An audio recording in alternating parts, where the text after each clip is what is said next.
Hi, my name is Rachel Lawson, and today I'm going to tell you a story that forever changed the way I see the word family. It began on what seemed like an ordinary evening, just one sentence, one smile, and suddenly, everything I had believed in for 35 years collapsed in a matter of seconds. Before we begin, have you ever had that moment when you realized you never truly belonged to the place you called family? And where are you watching from? Because I'm genuinely curious to see how far this story will travel. Thank you so much. I still remember that night at the Willow Table, the old-style American restaurant my family always chose for special occasions. The warm yellow light shimmered on polished silverware, and the smell of steak drifted gently through the air. I arrived 10 minutes early, as I always did, carrying a bottle of red wine I had carefully picked to celebrate the reunion I believed was happening the next day. It was late autumn in Portland, the air cool and crisp, and inside me was a small flicker of excitement, the hope of seeing everyone again, sitting together, talking like we used to. I truly believed that if I tried hard enough, every distance could be bridged. When my mother walked in, I stood and smiled to greet her. She was the same as always, petite, wearing a beige cardigan, her sharp eyes scanning every detail as if she were grading the room. My father followed, stern but distant. Then came Vanessa, her heels clicking with confidence, phone in hand, mumbling something to her followers on a live stream. They sat down. Everything seemed so normal that for a brief moment, I thought all our past misunderstandings had faded away. I poured the wine and said softly, "I've really been looking forward to the reunion tomorrow." I took a day off to prepare some food and even bought a few gifts for the kids. I had no idea I had just set the stage for one of the most painful moments of my life. My mother looked up, her lips curling slightly, her expression a mix of pity and disdain. "That reunion," she said calmly, "already happened last week." I froze. The words "last week" echoed in my head, then shattered like glass. Vanessa shrugged, her eyes still glued to her phone, a half-smile curling on her lips. "You're not real family, so why would you be invited?" The words were light, almost casual, yet they cut straight through like a blade. The whole table burst into laughter. My father nodded slightly, smiling as he sliced his steak, as if it were some harmless joke not worth taking seriously. My mother gave a faint, dismissive smile, the kind that said, "Don't make a scene." Vanessa turned her camera toward me and whispered, "My followers are going to love your reaction." I looked around the table and suddenly felt like an extra in a family portrait that had been framed long ago, just a blurred background. No one ever bothered to adjust the lighting. 4. I didn't cry. I didn't say a word. I simply set my glass down, the bitter taste of wine lingering on my tongue, though the real bitterness had already risen to my chest. I stood up, folded my napkin neatly, a reflex of habit more than anything, and said quietly, almost to myself, "I understand." No one stopped me.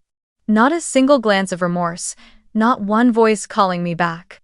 I walked out of the restaurant, the cold Portland air brushing against my face, seeping into my skin. My heels clicked softly on the damp brick pavement as I made my way to the parking lot, and inside me was a strange kind of silence, not sadness, but awakening. I sat in my car, hands resting on the steering wheel, staring at my reflection in the rearview mirror. My eyes weren't wet like they used to be after moments of humiliation. Instead, they were calm, steady, and clear. For the first time, I realized I was looking at myself without their lens distorting who I was. I drove home through the rain, the streetlights shimmering across the windshield, and in that quiet, flickering light, old memories came flooding back like a slow-motion reel I had tried so hard to forget. I remembered being 25, just starting my first job at an interior design firm.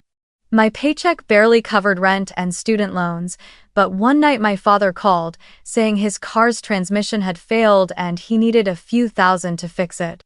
His tone was the same as always, part responsibility, part pressure, reminding me that I was the sensible one in the family.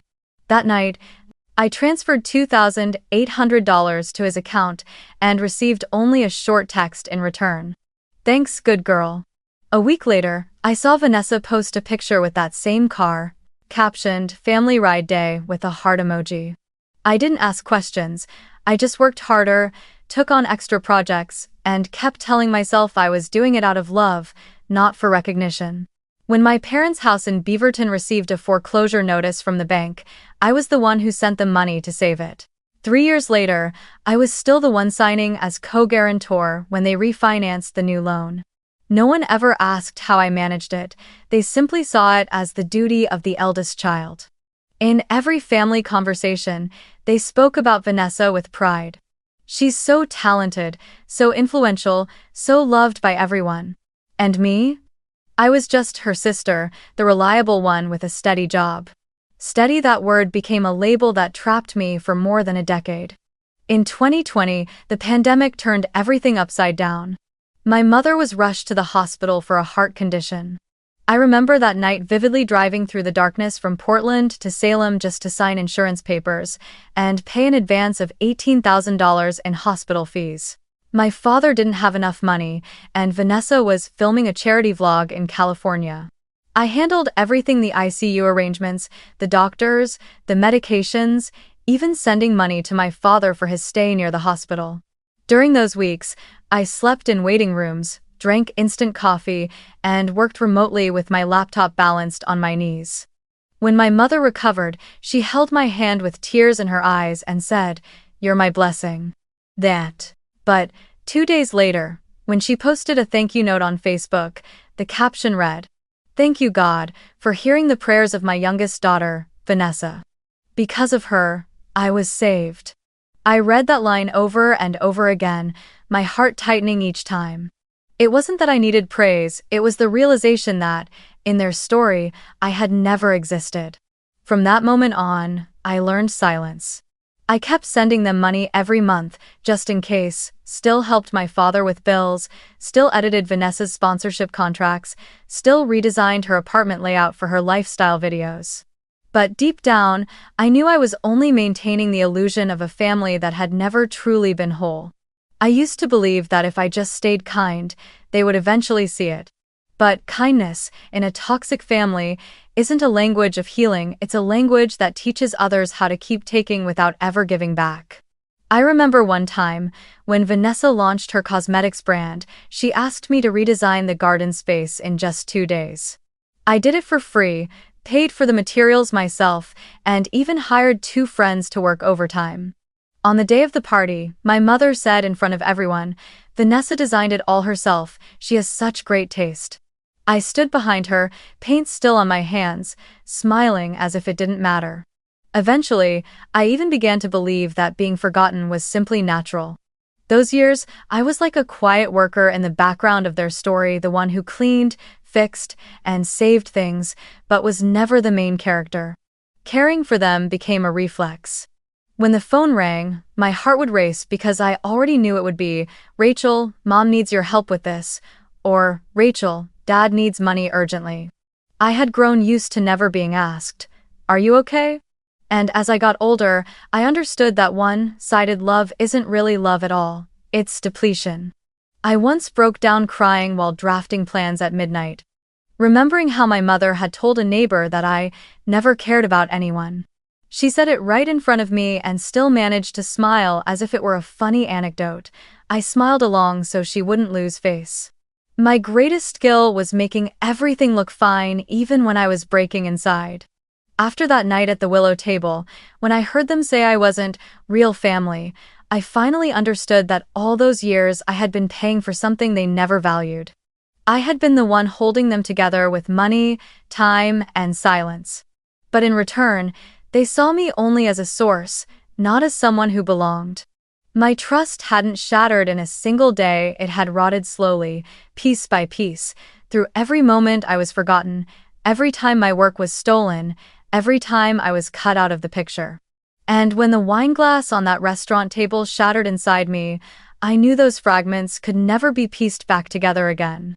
That night, when I got home, I opened my design notebook, but instead of sketching, I wrote a single sentence. "They don't need me, they only need what I bring." Then I closed the notebook. I thought to myself, maybe it was time to stop fixing a house that had already rotted from within. Because sometimes, the only way to keep it from collapsing is to walk out before it does. 3 days after that evening at the willow table, Portland was still draped in a soft, endless rain. I was sitting at my desk, trying to finish the design for a riverside senior home. The blueprint lay unfinished, lines still in mid-draft, when my phone buzzed with a notification from the bank. Overdraw attempt, declined. My brows furrowed.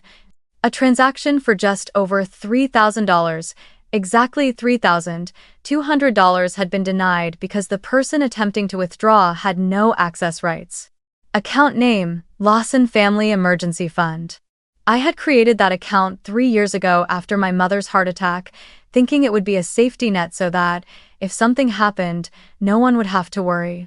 I was the only one who ever deposited money $1,000 a month, every month, without fail. At first, I believed it would give the whole family peace of mind. But over time, it had turned into their private bank. They used it for everything: car repairs, credit card bills, even Vanessa's deposit for a photo studio to shoot her cosmetics line. No one had ever asked, "Are you okay?" or "Do you want to share the load?" The unspoken rule was simple: if they needed, I would pay. Now, looking at that declined notification, my heart no longer hurt. It felt empty, cold, and strangely silent. I opened the banking app and stared at the balance over $42,000 still sitting there. A number I had once thought of as a safety rope for the family now stood as a monument to my own naivety. My fingers moved slowly, almost trembling, as I pressed transfer. I moved the entire amount into my private account, the one no one knew about. Then I locked the linked card, changed all the passwords, and enabled biometric authentication. Each tap felt like cutting another old rope wrapped around my wrists.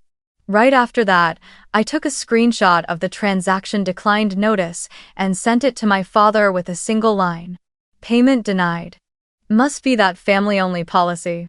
Just 7 words, but like a soft punch, precise and strong enough to make the reader understand I wasn't the one who would endure anymore. 10 minutes later, my father called. I let the phone ring until it stopped. He called again, and then a third time. I stayed silent. I didn't want to hear that familiar voice, the one laced with authority and the unspoken assumption that I would obey. I placed the phone face down on the table and sat still, listening to the rain beating steadily against the window. I knew he wouldn't stop. But this time, I wasn't afraid. In my head, memories of the emergency fund replayed like an old tape. The night my mother called, crying because the electric bill isn't paid, they might cut it off. The morning my father texted, "Send me something," the car broke down on the road. Even Vanessa, calling me for the first time just to ask, "Do you still have a limit on your card? I just need to borrow $2,000, I'll pay you back after my next job." No one ever paid back. No one ever mentioned it again. And I had never asked. I stood up and made coffee. As the hot water poured in and the steam rose in a soft haze, I suddenly realized this was the first time I was doing something purely for myself, not for anyone else, not to save anyone, but to reclaim a part of my life they had spent. Yet, at the same time, another feeling crept in: fear. I was afraid because from that moment on, I had officially cut the only remaining thread tying me to them. I was afraid of the silence that would follow, afraid they would call or show up at my door tomorrow, afraid of the accusations, afraid of my own weakness. Because I knew no one could make me feel guilty quite like they could. They didn't need to yell. Just one sentence like, "How can you abandon your family?" was enough to shake me, but I couldn't go back. That night, I opened my laptop and logged into the bank account again, just to see the zero under family fund. Everything looked wiped clean, empty, weightless. I took a deep breath, sipped my coffee, and let myself feel that emptiness. Freedom always comes with loneliness, and this time was no different. Around 10 o'clock, Vanessa sent a message. "Dad says the account's not working. Can you check it?" I watched the screen light up but didn't reply. Another message arrived a minute later.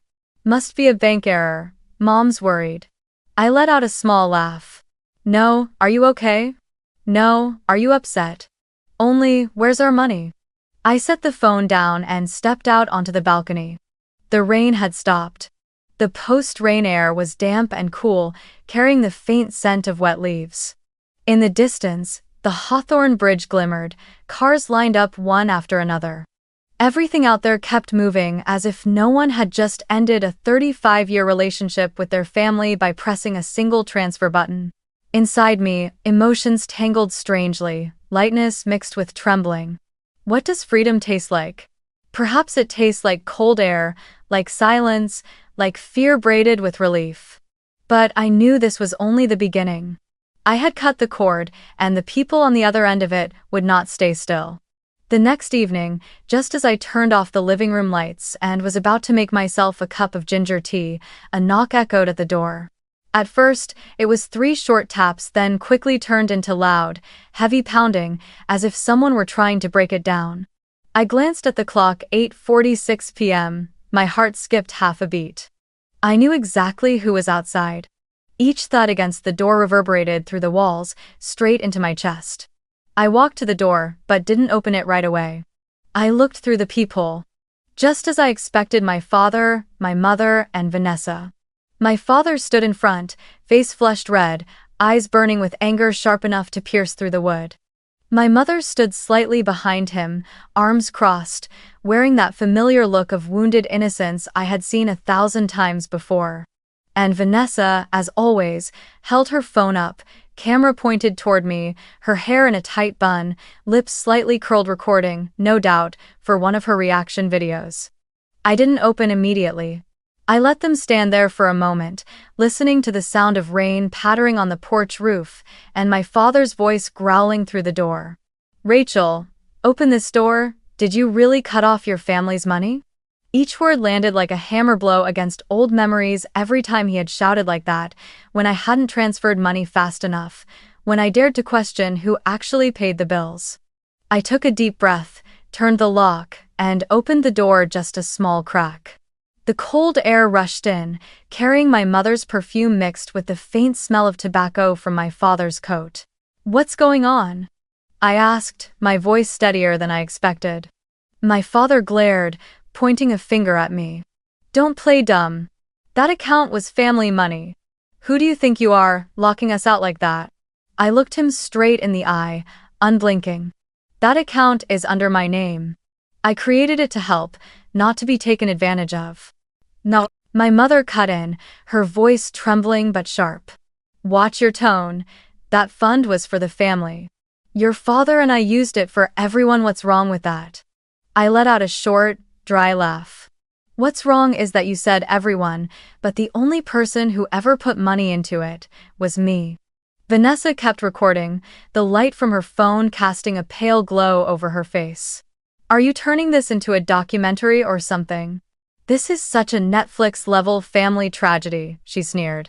I looked at her and asked quietly, "Are you seriously recording this?" She shrugged. "My followers love family drama.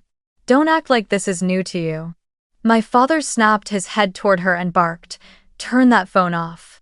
Then he turned back to me, lowering his voice but filling it with warning. "You're embarrassing this family, Rachel. No matter how angry you are, this family is still yours." I tilted my head slightly, my tone steady and deliberate. "Is it? Because the other night at the Willow table, Mom said I wasn't real family, so what am I now?" No one answered. My mother opened her mouth, then shut it again. Vanessa stopped filming and looked away. The air around us seemed to freeze, broken only by the sound of heavy rain hitting the porch steps. I knew I had struck exactly where it hurt most. The truth had finally been spoken aloud. "You're becoming cruel," my mother whispered, her voice trembling as if I'd committed a sin. "We just want things to go back to the way they were." The way they were. I smiled faintly. "You mean when I paid every bill while you pretended Vanessa was the one who saved your life? Or when Dad said he loved the family but secretly drained the fund without telling anyone?" My father's fists clenched tight. I could see the veins rise on his neck. "You're ungrateful," he hissed through his teeth. "Everything your mother and I did was for the family, for you. Without us, do you think you'd even have your education, your job?" I exhaled softly, almost like a laugh. "You're right, Dad. Without you, I probably would have learned to love myself a lot sooner, so thank you for that lesson." I gently pushed the door toward them just enough to make it clear that the conversation was over. "Go home. Don't come here again unless it's to talk about something other than what you think you're entitled to." "Rachel!" my mother shouted, her voice breaking. I paused, my tone calm but firm. "Mom, silence isn't peace anymore, it's complicity, and I'm done being complicit in being treated like an ATM." I closed the door. A loud thud followed. My father slammed his fist against it, the sound echoing down the hallway. I stayed still, my hand gripping the handle tightly, but I didn't open it. Outside, he yelled a few more incoherent words before his voice faded away. Their footsteps eventually disappeared into the sound of rain. The next morning, I woke earlier than usual. The Portland sunlight slipped through the thin curtains, soft, pale, and cold. I sat at the kitchen table, a steaming cup of coffee by my side, laptop open to my banking page. I hadn't slept all night since the confrontation. Something in me wouldn't settle, not just anger, but an instinct that this wasn't over. My father wasn't the kind of man to back down quietly, and my mother, skilled at feigning helplessness, wouldn't sit still after losing control. I decided to check everything. I opened every account, every credit card. I reviewed each transaction, each statement, each unfamiliar line, and noted them carefully. At first, I thought it might just be duplicate charges or system errors. But as I looked closer, I found invisible expenses that had been appearing for over a year: online shopping, add-on phone plans, even a secondary credit card issued under my name that I had never applied for. I opened the detailed report, my heartbeat quickening when I saw a transaction from a furniture store in Florida, Suncrest Decor Designs, for $8,400, labeled for interior consultation. I had never set foot in Florida. And I had never taken on any project there. A chill ran down my spine. I checked the credit card records again and saw the tiny words, "Authorized user, Margaret Lawson." My mother. In my entire life, I had never imagined she would cross a line like this. She had always presented herself as timid, financially anxious, the one who said, "I'm only borrowing, I'll pay it back," whenever I helped her. But now it was clear temporary had turned into forever. And I opened another bank profile and saw a string of automatic payments for phone bills, internet services, and clothing stores, all tied to their address in Beaverton. Small amounts: $60, $120, $200 a month, but added up, they formed a long trail of spending that stretched back 3 years. I drew in a long breath and pulled my chair closer. The rational part of me, the part sharpened by years of design work, where everything had to be precise and documented, switched on. I opened a new Excel file and typed the title: Unauthorized Transactions. First column, date. Second column, vendor. Third column, amount. Last column, notes. For nearly 2 hours, I worked in silence, not eating, not speaking. When I finished, the sheet was almost 20 lines long. The total exceeded $20,000. I leaned back in my chair, my hands trembling slightly. In my mind, the scattered pieces of memory slid into place to form a complete picture. The times my mother said, "My card isn't working, can I borrow yours?" The strange phone bills I had assumed were mistakes, Vanessa flaunting new decor without explaining where the money came from. It all matched. They had used my name, my identity, to withdraw, to spend, to build a false version of their lives. I didn't know what to feel first: shock, grief, or shame. But what scared me the most was that I didn't feel much of anything at all. Just a blank, cold white space where emotions used to be. I decided to call Ethan, an old friend from my college days who now worked as a legal specialist at a financial advisory firm. When I gave him a brief rundown of what I discovered, he went silent for a moment before saying, "Send me every copy of the transactions you have. I'll find out who opened the additional card and trace the credit activity linked to it." I emailed everything to him, attaching the spreadsheet and screenshots. An hour later, he called back, his voice tinged with surprise and a hint of pity. Rachel, you're not mistaken. The secondary card was opened legally because the authorizing party was Margaret Lawson, your mother. But here's the thing, you never signed the consent form. Someone forged your signature. Hack. I stayed quiet for a few seconds. Ethan continued, I can dig into the full credit history.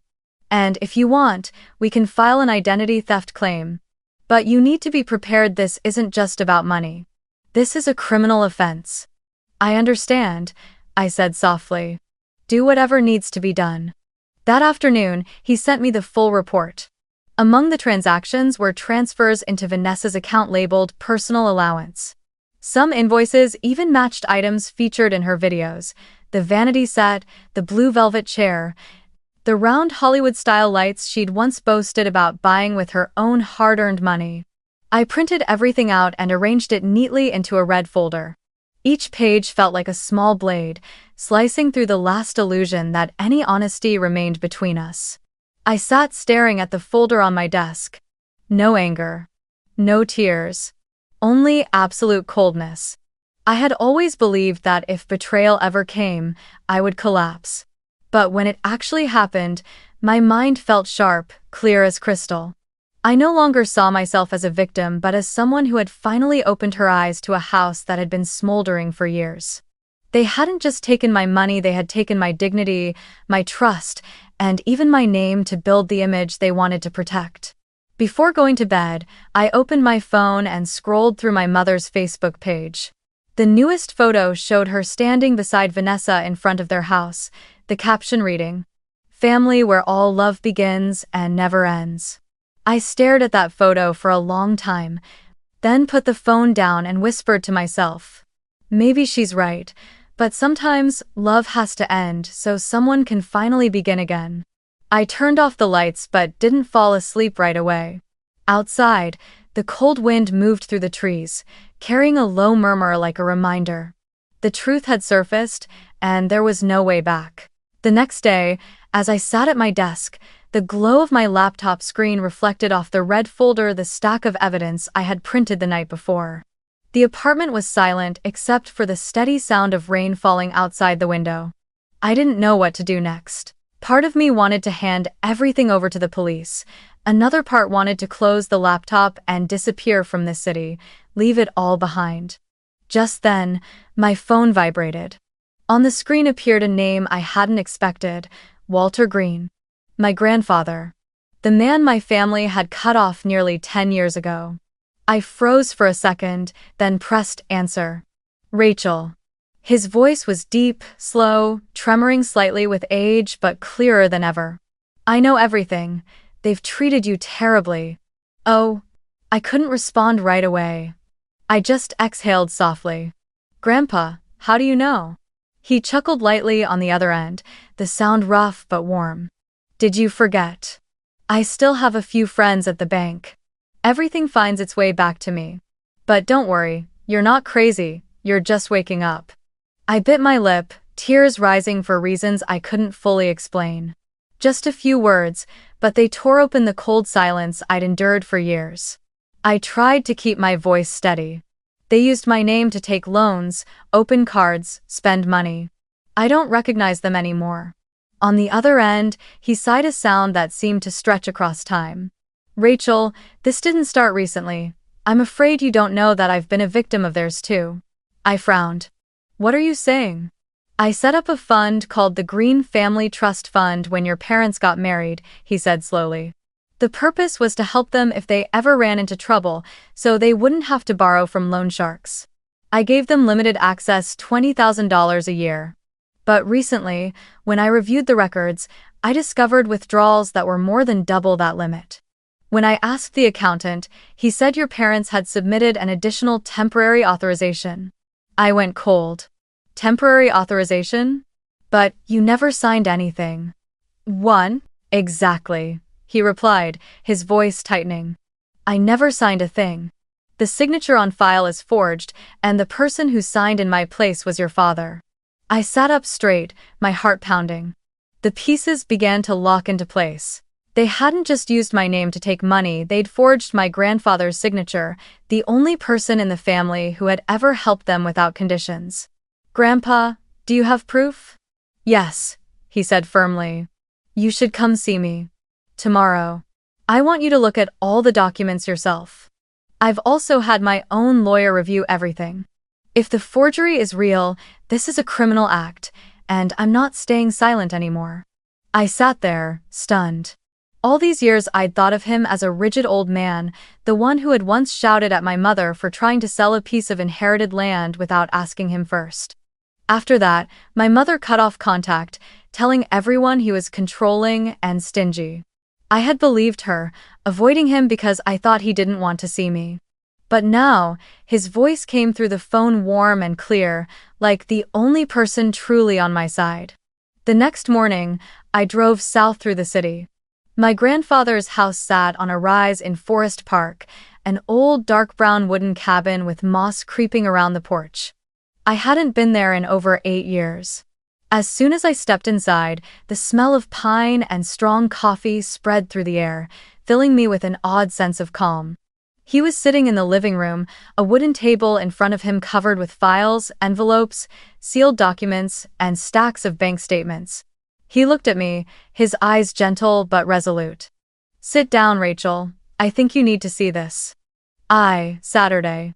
He slid a thick folder toward me. Inside was a photocopy titled Amendment to Trust Fund Agreement. At the bottom, I immediately recognized the clumsy handwriting trying to mimic his slanted script. The signature read Walter Green. My eyes widened. Underneath, on the cosigner line, was my mother's name, Margaret Lawson. I read the first sentence aloud.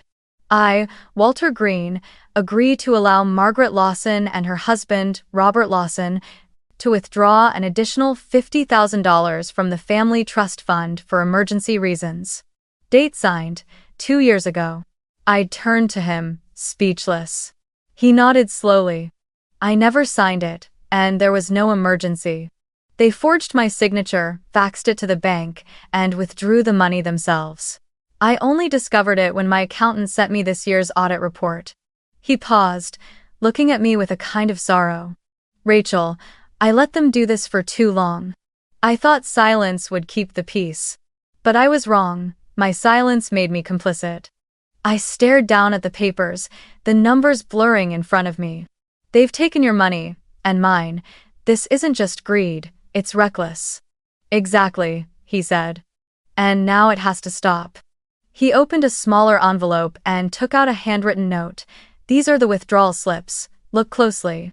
I studied them, multiple transfers into an account under the name Vanessa Lawson. Several matched the charges I had seen on my own credit report. The same pattern, the same machinery. They had turned 2 generations into their victims. I didn't say anything. I just sat there, staring at the window where the autumn light streamed through tiny floating dust particles. Inside me there was no longer anger, only exhaustion. But within that exhaustion, something else began to emerge: clarity. For the first time, I could see the road ahead clearly. Not revenge out of hatred, but action out of justice. Walter stood up, walked to the table, and poured me a cup of hot tea. He placed a trembling hand on my shoulder, his voice low but steady. "You can choose silence, the way I once did, or you can choose to end this chain of deceit. Whatever you decide, I'll stand by you. Because, Rachel, you are the only one in this family who has kept her integrity." I looked up, my eyes stinging but bright.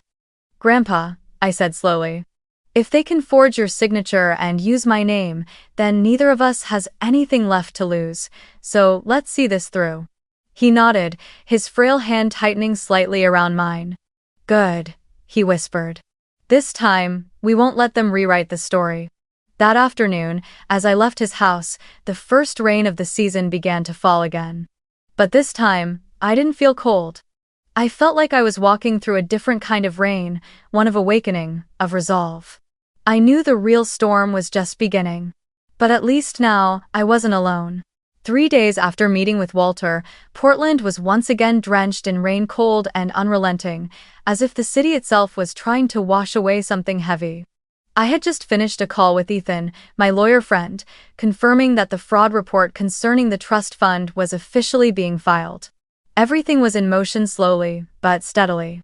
I knew turbulence was coming. What I didn't expect was that the first wave would come from someone I thought had already chosen the other side. That afternoon, I heard a soft knock on the door. Not the pounding kind my father used, just 3 hesitant taps. I opened it and saw Vanessa. She had no phone, no heavy makeup, none of that forced influencer smile. She looked smaller, paler, her eyes swollen red as if she'd been crying all night. In her hand was a damp coat, rain still clinging to it.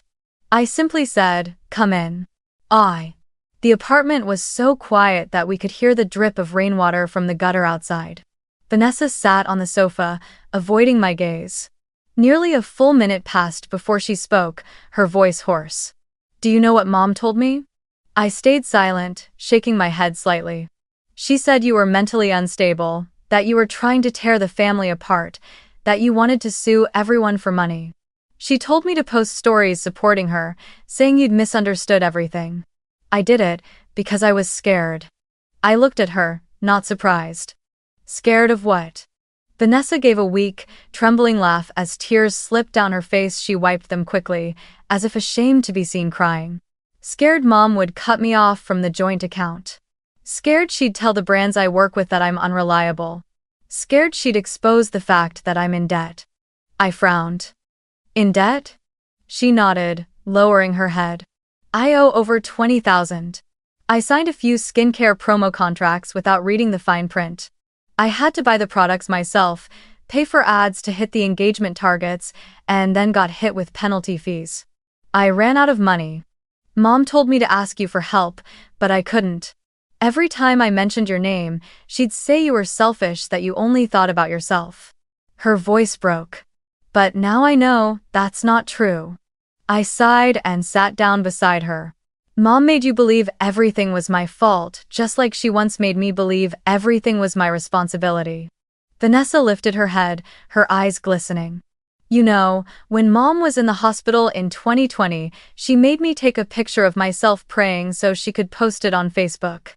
She said, 'People need to see you care about your mother.' When that post went viral, everyone praised me for being a devoted daughter, but you were the one sitting in the hospital all night. I knew that. But Mom told me not to say anything. She said, 'The family has to look consistent.'" I gave a faint, bitter smile. I figured as much. Mom always did love perfection as long as the picture looked complete. She didn't care if it was hollow inside. Vanessa buried her face in her hands. "I'm so tired, Rachel, tired of pretending, tired of playing the role of the successful daughter. I don't even know who I am anymore." Her voice cracked into sobs. "I know you're angry. I deserve it, but I don't know what to do. I can't live in that house anymore. Mom controls everything: my phone, my money, my work, every contract I sign, she has to approve. I don't have any freedom left. She said if I don't do what she says, she'll tell Dad about my debts. And you know how Dad is, he'll lose it." I stayed silent for a long time. Not because I had nothing to say, but because I knew any word from me could make her crumble completely. I stood, opened the desk drawer, and took out my checkbook. As I began to write, Vanessa looked up, her face frozen in disbelief. I signed my name, tore the check out, and placed it in front of her. $6,000, I said quietly. "Not much, but enough for you to leave. Find a place to stay, start over." Her eyes widened. You're really helping me? After everything I said? After everything I did?" I looked straight at her, my voice calm but firm. "Don't use it to pay their debts. Use it to get away. You don't owe me anything. But if you really want to save yourself, the first step is to walk out of that cycle." Vanessa gripped the check tightly, her hands trembling. "Why would you still help me? I don't deserve it." I gave a faint smile. "Because I don't want to hate you, I just want it to stop." The room fell silent. Only the ticking of the clock and Vanessa's shaky breathing filled the air. After a while, She looked up, tears streaming down her cheeks, but this time, they seemed lighter, freer. "You know," she whispered, "I've never seen you this strong before. I used to think you were weak, that you let everyone walk all over you. But now I get it, your silence was never weakness. It's what scared me most, because it made the truth impossible to ignore." I looked at my sister for the first time, not as an adversary, but as a lost young woman trying to find her way out. I poured her another cup of hot tea and set it gently in front of her. "You can start over, Vanessa. No one's stopping you from doing the right thing, but this time, do it for yourself, not for anyone else." She nodded, clutching the check in her hand as if it were a lifeline. "I'll go. A friend in Denver said there's an empty room I can stay in for a few months. I'll find a new job. I don't want to go back to that house anymore." I placed my hand on her shoulder, giving it a gentle squeeze. "Good, keep that promise." Before leaving, Vanessa paused by the door. "If Mom finds out about this, she'll lose it," she said quietly. "She'll say you poisoned me." I shrugged. "Let her say it. People only fear losing what's real. What she's afraid of losing was never real to begin with." The door closed softly behind her, leaving the faint scent of rain lingering in the air. I stood still, staring at the cup of tea she'd left on the table, the steam still rising. For the first time in years, I saw a small crack in the walls of that family, a crack just wide enough for light to come through. And I knew that once someone begins to see the truth, the entire structure of lies will eventually collapse. The messages started flooding in the next morning. The first was a voice note from a distant aunt in Salem. "Honey, your mother says you're planning to sue the whole family. Is that true? Oh dear, family matters should stay behind closed doors." Then an old neighbor from Beaverton sent me a Facebook link, a long post written by my mother, dressed up in moral language. "When money blinds the heart, even the child you raised can turn against the home that nurtured her." I pawed. Underneath, the comments were painfully familiar. "Poor Margaret, having such an ungrateful eldest daughter. Kids these days only care about money. Vanessa is the real pride of that family." I didn't like, comment, or explain. I turned off notifications, took a few screenshots, then set my phone face down. I had learned not to waste oxygen keeping someone else's story alive. Instead, I opened my laptop, pulled the red folder closer, and began doing what I knew I did best, organizing the truth. Ethan called on video. He was wearing headphones, sitting against a white wall covered in sticky notes. "Let's begin," he said, opening a shared folder on the screen titled Case, Lawson v. Esch. Unauthorized use, Internal. Inside were the drafts of the civil complaint, a detailed list of unauthorized transactions, photo attachments of forged credit agreements, trust fund statements, and a handwriting analysis report. "Rachel, Step 1. He said, file the identity theft report with the FTC to get your case number. Step 2. Freeze your credit with Experian, Equifax, and TransUnion. Step 3. Send a demand and preservation letter to compel them to retain all related documents. Step 4. File a civil complaint for unauthorized use of identity and breach of trust fund, with a court subpoena for the bank's records." I nodded, opened a new tab, and began completing the form on identitytheft.gov using the details he'd prepared. With every click of next, it felt like I was sliding another deadbolt shut. That afternoon, Ethan and I went to the notary's office so Walter could sign his affidavit as a witness. In it, he detailed the creation of the Green Family Trust, the annual withdrawal limit, the date he discovered the forged amendment, and affirmed that he had never signed or authorized any faxed approval. His hand trembled slightly, but his writing remained steady and graceful. When the red seal pressed down, I heard a sharp, satisfying thud like an anchor finally dropping after a long storm. "One lock secured," Ethan said. "Now for the demand letter." The letter was meticulously drafted, 7 pages long. It began with a summary of the events, cited the specific breaches of the trust agreement, listed the unauthorized card transactions, and demanded that all parties immediately cease using my identity, return the misappropriated funds, and preserve every related record, device, email, and message. The final line was short but razor-sharp. Any destruction of data after receipt of this notice will constitute bad faith, spoliation, and will be subject to adverse action by the court. Ethan told me to sign it digitally. He would send both certified mail and email copies. I signed without a tremor. Outside, the rumors were swelling like a balloon inflated with panic. My mother's pastor texted me, saying she was praying for Rachel to come back to the family, along with a Bible verse about honoring one's parents. A neighbor from my building posted a video of my father arguing with security for trying to get upstairs, captioned on the neighborhood app. Lawson family drama. Then came a call from an unknown number, a man's voice, faintly accented. Are you really trying to disgrace your parents in public? I didn't hang up. I said, I'm protecting my own identity. Goodbye. Then I blocked the number. No explanations, no defenses.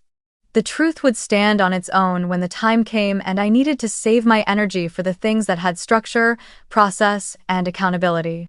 On the third day, an email appeared from a law firm where I'd interned 7 years ago. The subject line read, Pro bono inquiry, family trust abuse. They wrote that they'd heard about the case through Ethan's professional network, noting it as a textbook example of intrafamily trust fund abuse and identity theft. They offered to assist pro bono with research and court filings, calling it a model case for their internal training program. I read the email twice before replying, I agree, but I don't want this turned into a media weapon. I only want boundaries. Their response came quickly. We respect that. No. Ethan suggested one more step, filing a brief non-emergency identity theft report with the local police department to create an official record in case criminal action was needed later. I went to the station, sat on a blue plastic chair, and answered each question carefully, submitting copies of Walter's affidavit, the transaction logs, and the signature photos. The officer took notes diligently, then handed me a case number and his business card. If they approach you at home or work in a threatening way, he said, call 911. It could escalate to harassment. I nodded, slipped the card into my wallet, and walked outside. The air was cold, but the sky was clearer than it had been in weeks. That night, my mother called. I answered, knowing I'd need to record the conversation. Her voice trembled, half pleading, half manipulative. Don't do this, Rachel. The neighbors are laughing at me. Are you really suing your own family? Who's been putting these ideas in your head? I spoke calmly. I'm filing a claim because my identity was used without my consent. As for the trust fund, Grandpa signed an affidavit as witness. This isn't a joke, Mom. Her tone shifted instantly, breaking into sobs. I just wanted to keep the family together. I closed my eyes, speaking slowly. By forging Grandpa's signature? By opening credit cards in my name? What exactly are you trying to keep together, the family, or the image of one? There was silence on the other end, long, sharp, and final. Then she hung up. The next morning, my parents' attorney sent a short email denying all allegations, claiming that all withdrawals were made for the benefit of the family and with the implied consent of all parties. Ethan let out a dry laugh. That line gives them away. Implied consent is the most desperate phrase in the vocabulary of desperation. He immediately drafted a contingency motion requesting a temporary restraining order in case my father tried to confront or threaten me at home or work. Again. I reread every line, and for the first time, I didn't feel like a victim tossed around in a storm. I felt like the one in the cockpit, eyes fixed on the control panel. The story spread through our small community like wildfire. But across the hill, in Walter's wooden house, everything moved at a different pace. He carefully gathered old files, called the trust's accountant, sent written orders suspending all withdrawal rights of my parents, and reassigned the trustee oversight.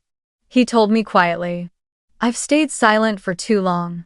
I thought letting things go was love, but love without boundaries turns into the breeding ground for abuse. I looked at his frail hand resting on the folder's edge, steady, unshaken, quietly resolute. By the weekend night, I received an email from the Risk and Compliance Division of the bank managing the trust. They confirmed that an internal review had been opened in response to the evidence preservation demand. Attached was a list of items they were backing up: fax documents, login logs, recorded calls with the individual identifying as Walter Green, and the ID copies submitted during the withdrawal limit change. I read the last line twice. "We have flagged the incident due to a voice print mismatch with the biometric profile on record." I leaned back in my chair and exhaled slowly. Technology, I thought, might just be the coldest form of justice. It doesn't flatter memory, and it doesn't care about emotion. I knew from here on, there would be tense conversations strung tight like wire pleas disguised as threats, distant relatives suddenly acting as moral judges. That morning, Portland was cold. The sun had just begun to rise over the trees, its dim light spreading across the neighborhood like a thin veil. I made myself a cup of coffee, fixed my hair in the mirror, and got ready for work. After months of chaos, I finally felt life settling into some rhythm again. The civil case was being handled by Ethan and the pro bono legal team. Walter still called every night to ask, "Did you eat? Did you lock the door?" I thought things were finally quieting down. Until I heard the sound of a familiar engine outside my window. I pulled back the curtain. My parents' black SUV was parked right in front of the building entrance. The door swung open, and my father stepped out, still wearing the same old suit he always used when he wanted to project authority. My mother followed, clutching a folder-filled handbag, her face pale. Behind them stood a young man with slicked back hair and a leather briefcase, clearly the private lawyer they'd hired to defend the family's honor. My heart pounded, but my mind stayed cold. I didn't open the door. I watched as they walked toward the building, the sunlight filtering through the trees, making the scene look like a play that had been rehearsed one too many times. Then, just as they reached the steps, another car pulled up Walter's. The door opened, and he stepped out slowly, wearing a gray cardigan, calm but sharp as glass. Ethan followed behind him, documents in hand, his stride steady and deliberate. The look in Walter's eyes as he faced my father was no longer that of a father who once forgave too much. It was the look of a man who had finally reached his limit. The air felt thick enough to cut. I opened the door and stood in the doorway just enough for everyone to see me, but not enough for anyone to step inside. My father's voice came low and sharp. "Rachel, we need to talk. There's not going to be any lawsuit, do you understand? You're being manipulated." Walter raised an eyebrow. "Manipulated? The girl doesn't need anyone to manipulate her, Robert. She's protecting herself, something you both forgot to teach her a long time ago." My mother blinked rapidly, her expression caught somewhere between fear and indignation. "You don't understand. We just want to keep this family together. Everything's been blown out of proportion. Rachel didn't mean for it to go this far." Ethan's tone was cool, precise. "I think the forged signatures on the trust fund documents make it very clear whose intentions we're talking about, Mrs. Lawson." My father's face turned red. "And who the hell are you to stick your nose into my family's business?" I stepped in before Ethan could answer, my voice calm but firm. "He's my legal counsel. And he's not interfering, he's helping me get out." Walter took a slow step forward, leaning on his cane. The sharp tap of it hitting the concrete echoed like a gavel striking wood. "If the two of you still have a shred of decency left," he said, his voice steady and deep, "then stop. This young woman owes nothing to the people who once called her a stranger." My father's composure snapped. He shouted, his voice cracking with fury. "She's destroying this family. She's making us a public disgrace. After everything we've done for her, raising her, feeding her, now she sues her own parents? Is that your idea of morality?" I looked him straight in the eyes, my tone even but cutting. "Family? You mean the one that held reunions without inviting me? The one that used my name to open credit cards and forged Grandpa's signature to steal from the trust? If that's what you call family, then I suppose I should be grateful because it gave me a second chance at being born. All therefore." My mother lifted her hand to her mouth, her voice trembling. "Rachel, don't say that. I was just afraid of losing you. Everything I did was because I care about you." I gave a faint, bitter smile. You lost me the moment you said I wasn't real family at that dinner. The air froze. A few neighbors peeked out from their porches, whispering to each other. Someone called out softly from across the fence. Everything okay over there? Moments later, the sound of police sirens echoed down the street. Someone in the neighborhood must have reported a domestic disturbance. Two local officers stepped out of their cruiser, walking calmly but alert. Is there a problem here? One of them asked. Ethan stepped forward. No physical altercation, officers, just a legal discussion between parties. But maintaining distance would be best for everyone's safety. The older officer nodded and turned to my father. Sir, I suggest you calm down and leave the premises if you have no lawful reason to be here. My father's fists clenched. His face flushed deep red, and he muttered under his breath, ungrateful. Then he turned toward me, eyes burning with a mix of anger and helplessness. You'll regret this, Rachel. Blood is still blood. You can change your name, your address, but you can't change what runs in your veins. I met his stare, my voice low but sharp enough to cut through the air. Maybe I can't change my blood. But I can choose how I live, and I choose not to let that blood keep hurting me. Walter stepped forward slowly, his gaze fixed on his son. Robert, I've given you chance after chance. I thought you were weak, but I never imagined you'd sink so low as to forge your own father's signature to steal money. And now you dare stand here and talk about blood? His tone wasn't loud, but every word landed like a blade. My father faltered just slightly, his shoulders tensing, his hand trembling before he dropped it to his side. My mother broke into sobs, tears streaming down her face. Walter, please don't do this. We were wrong.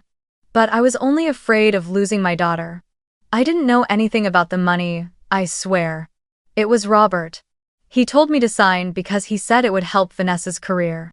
Ethan glanced at me and motioned for silence. I only nodded, saying nothing. Walter closed his eyes for a moment, then opened them and spoke in a low, steady voice. All right. I won't have the police arrest you today. But from this moment on, the trust has been placed under new supervision. The two of you won't see another cent of it. I have only one lawful heir now, Rachel. Everyone went still.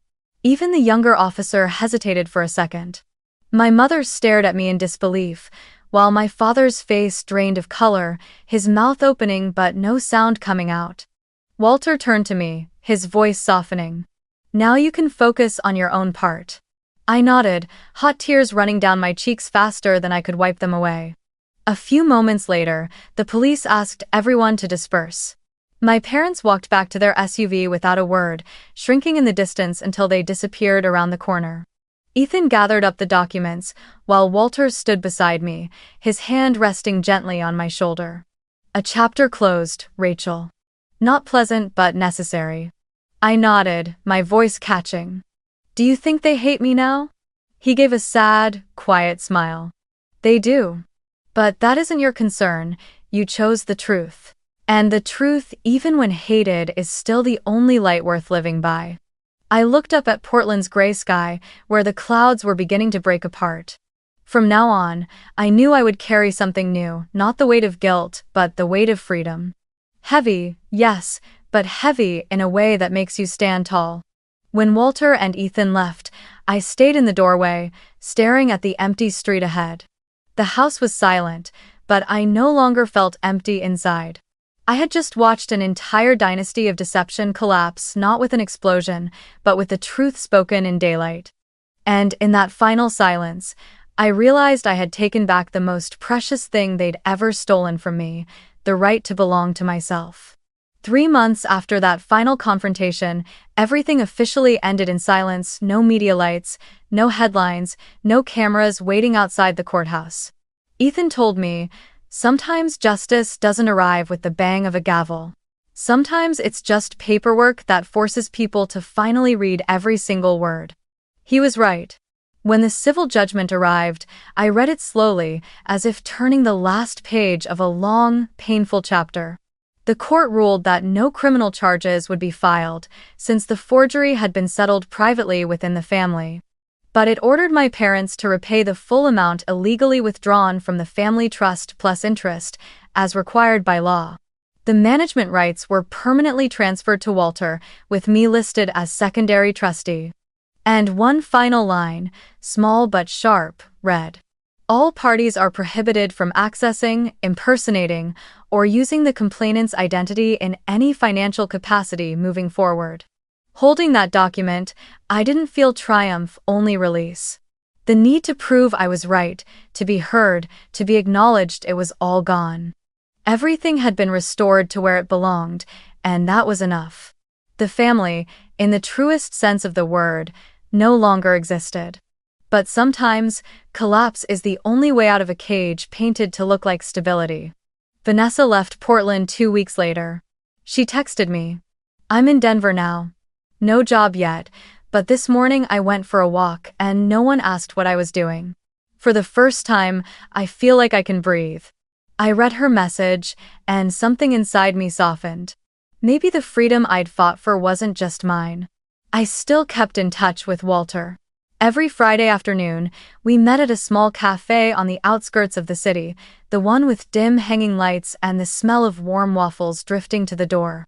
He always brought a stack of documents. I brought my laptop.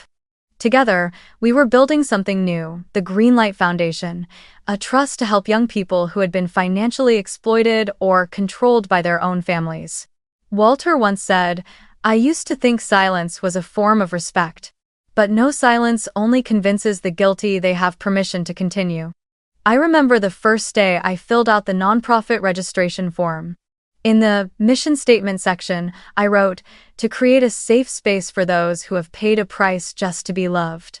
When that line came off the printer and into my hands, I felt as if every loss I'd endured had finally found its meaning. My father has been silent ever since the judgment. No calls, no emails. In his world, I may as well have died. My mother, though she still tried to hold on to something, perhaps the remnants of motherhood. One September morning, I received an email from her. No subject line, just a few lines. "I'm sorry. Not because I'm being forced to apologize, but because I truly regret it. I thought I was protecting the family, but in the process I was slowly killing my daughter. If you don't want to forgive me, I understand. But if one day you remember home, I'll still be there." I sat still for a long time after reading it. No tears, no anger, just a stillness inside me like the surface of a lake. I printed the email, slipped it into the red binder where I had documented this entire journey, and beneath it I wrote a single line. "I forgive, but I don't forget." That night I opened my window, and Portland's damp breeze carried the scent of rain into my room. I stared out toward the Hawthorne Bridge, where the lights reflected on the water like streaks of memory fading away. I realized then that forgiveness isn't opening the door for someone else to return, it's opening the road for yourself to move on. The next morning, when Ethan called and asked, "Now that it's all over, what will you do?" I answered lightly, "Live." But this time, for real. A year later, I moved to Seattle. My new apartment sits on the 20th floor, overlooking a bright avenue where people and cars flow like the lifeblood of a city that's truly alive. In the mornings, I stand on the balcony with a cup of coffee, breathing in the damp air mixed with the scent of roasted beans. No one asks me, "When are you coming home?" No more emails accusing me of being cold. There's only me alone and free. I'm preparing for the opening of the Foundation's first support center, Breaking the Silence. It's the project Walter and I have spent 8 months building together. The center is in a renovated old building, with private counseling rooms, a vocational training area, and a small library. I designed every detail.